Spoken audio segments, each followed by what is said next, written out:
Good morning, Mets fans. Happy Tuesday. It is I, Mr. Met, and you are listening and watching Driving with Mr. Met.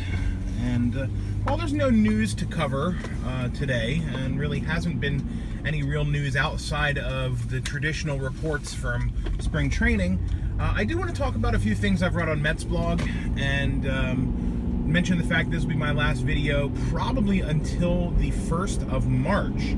And I'll talk a little bit more about that in just a minute.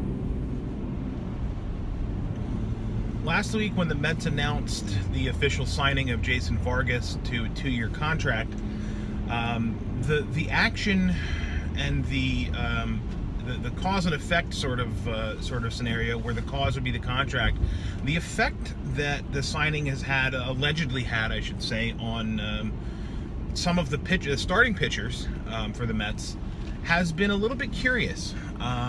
Seeing some of the reactions from Zack Wheeler in particular, I don't quite understand how the guy could be upset. Like, he's been given how many opportunities to be a part of this rotation, and I'm not blaming him. I mean, obviously he doesn't want to be injured, but the dude's always injured. I mean, and it's the same issue that I have with Steven Matz. Not so much an issue, but like, these guys cannot take for granted the fact that they haven't been able to contribute to this team the way that the team expects them to. For a starting pitcher to be effective, they have to be on the field, and both Steven Matz and Zack Wheeler haven't been able to do that. So, to hear about the potential, I don't want to say it's official, because again, I think it's more like there's some grumblings of some of these guys might be a little bit upset about having Vargas come in and be, quote, guaranteed a spot in the rotation. First of all, I don't think anybody's guaranteed anything. I think if Mickey Callaway's made anything clear heading into camp, there are no guarantees. You have to earn your spot on his team, whether it be a position player battle for first base, or whether it be who are going to be the 5 guys in starting rotation. I don't think there's anything set in stone with Mickey Callaway, and I think that's a great thing. I think having competition is going to bring out the best in these guys, and should bring out the best in these guys. But I don't know that Vargas is guaranteed a rotation spot. But look, I mean, he is going to give you innings, provided that he's healthy, and it seems as though he is. He's going to give you innings, and I don't know that you can say you're going to get that out of Zack Wheeler or Steven Matz. The other part about Zack Wheeler that I want to touch on is the fact that he's mentioned that he does not want to go to the bullpen. And, I have 2 words for you, Zack Wheeler, and just 2 words in general. I guess they're not words, but Wade Davis. The man responsible for turning Wade Davis's career around is the current Mets pitching coach, Dave Eiland. So I think Zack Wheeler needs to look at the fact that if he's able to successfully transition to a bullpen role, he might have a better chance for long-term success, looking at the career trajectory that Wade Davis has to show him.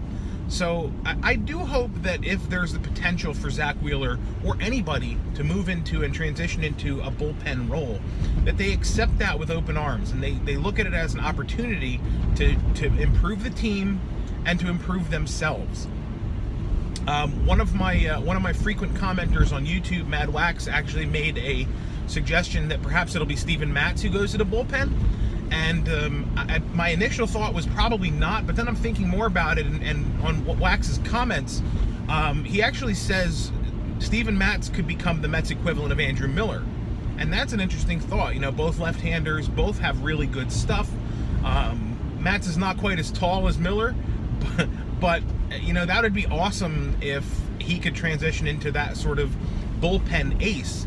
And whether it be Matz or Wheeler or Gazelman or Lugo or any one of these guys, if a fresh pair of eyes in Dave Eiland, no pun intended, looks at one of these guys and says, man, I can turn this guy into the next Andrew Miller or whatever, take the opportunity, take bull by the horns, let this guy give you some guidance and extend your career. I mean, that's what it ends up meaning. At this point, with the way the Mets rotation could shake out, there could be legitimately 8 starters looking to fill 5 spots. versus looking at the bullpen situation. I mean, do you have a better chance to crack into the bullpen when you're competing against a guy like Hansel Robles? I think the answer is yes. So I do hope that these pitchers take to heart the fact that this is an opportunity. It's not a demotion. It's not a punishment. It's just going to be the right thing for the team at the right time. And I think the attitude is there to be correct. I just hope that it ends up showing out that way and proving out that way as the season approaches. Speaking of, 3 days from today is the first spring training game of the season. Now I will not be in town. I will be out of town this Wednesday through next Wednesday, so it is very likely that I will not be back to record a video to talk about how the first spring training game of 2018 went down.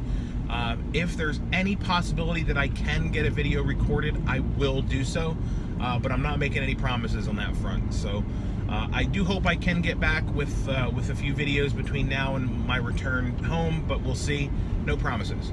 So until the next time I record, whenever that may be, I thank you for watching. As always, if you have any comments, questions, or suggestions, please hit me up on Twitter at Mr_Met, or you can leave a comment in the section below.